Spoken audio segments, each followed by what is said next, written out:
celebrity fashion designer, Sonia Noel. She is from Guyana, but you are here with us. I mean, showing your beautiful fashions and really just talking about getting into the industry and really sustaining and staying, and just some of the other things that you've done to inspire other people.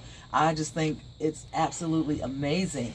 Now, there is, I mean, you've done everything as far as Caribbean fashion and just, I mean, with Fashion Week and something. What is one of the things that you're probably most proud of that you've done? It will definitely be starting Guyana Fashion Week in 2007, because when I traveled, sometimes I'm the only Guyanese there, and I thought about the other talented people at home, and said, just in case, what can I do to create like a stage, a platform for other designers to showcase? So that is how that was born, Guyana Fashion Week, and we are still going. We have it on November this year, but challenges started. Yes, of course, there are going to be challenges, but I'm very pleased that we have had so many young designers out of the woodwork. So many, because we actually had a spin-off project called Designers Portfolio for the young ones that you nurture. So definitely it would be my contribution to fashion in Guyana, by extension the Caribbean, definitely. And that's, I actually got an award, Caribbean Fashion Ambassador from U.S. Virgin Islands a few years ago. And one of the things I'm even more proud of is using the platform of fashion to send messages, because I think it's very important for us to more soft sell, because I know, we have domestic violence, we have all those things, but sometimes people pick up a flyer, they don't even read, but fashion grabs your interest. So if you can actually have messages incorporated, and I'm going to tell you one of the times when we did that. Anna Maria Horsford, who's an actress. We know her well. Yes, very dear friend of mine. She came to Guyana in 2011 for Fashion Week.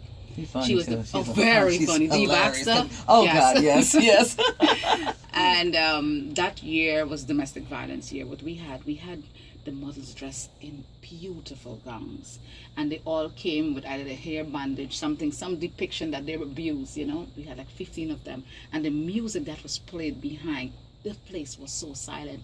So Anna was like, I would have been in tears. One more come out there and I would have been on the floor, But we've done that over the years. The environment is very important. That's one of the things that we have also worked with. Breast cancer awareness. My aunt died of breast cancer. Well, if prior to that, I was involved in that prior to that.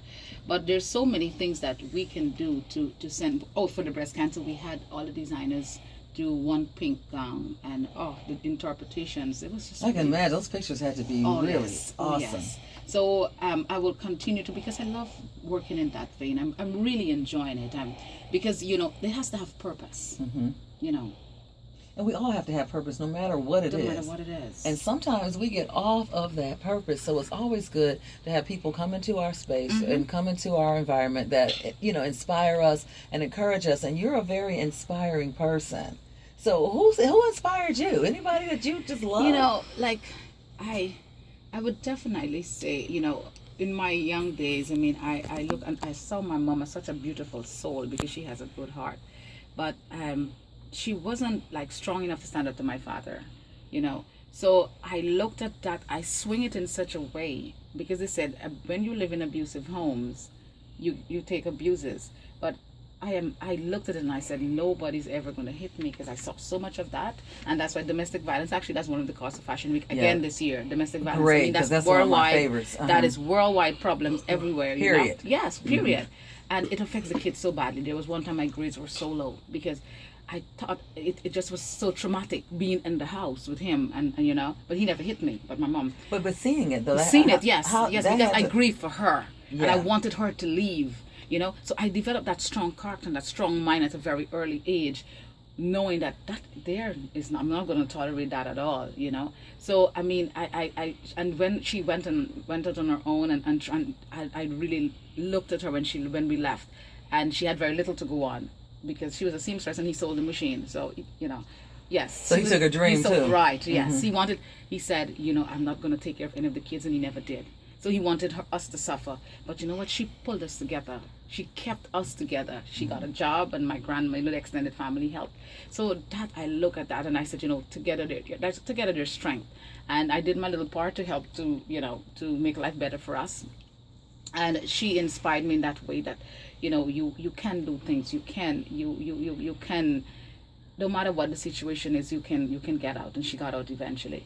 And as I grow, I had a teacher, Mr. Ramsahoy. He's in Canada now. He always believed that I can do very well, and he always encouraged me, And I wasn't at the top of my class, but I was in the top 3, But That's so pretty good. Oh, you're talking about Yes. I was in the top 10. And then and what also I think would have inspired me, because in that small town, everybody lived like family, even if you weren't related by blood. People look out for you. It was like you never called auntie something. You never called somebody that was older than you like by their real name. It was always auntie or uncle, and that kind of nurtured my mind, the respect.